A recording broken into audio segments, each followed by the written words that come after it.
Kila mtu hapa, everyone here, nyuma yake, behind them, au mbele yake, kuna sauti tofauti za mwingine. There is a different voice between them. Mwingine kutokana na yeye mwenyewe, mwingine kutokana na ukoo wake.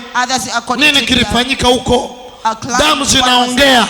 Blood speaks. Akitaka kufanikiwa, they want to prosper. Damu zinasema hapana, hapana, hapana. No, no, no.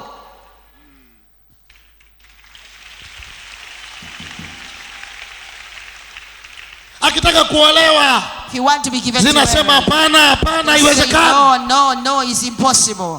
Wewe hujaona kuna familia mama akizaa mtoto mmoja, anazaa huyo binti na binti anakuja kuzaa mtoto mmoja, hakuna mwenye watoto wawili. There's no one with 2 kids. Unasema nini?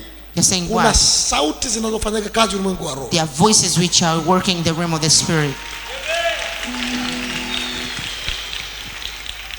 Leo, today, hebu sema leo ni siku yangu. Say today is my day. Kila damu itanyamaza.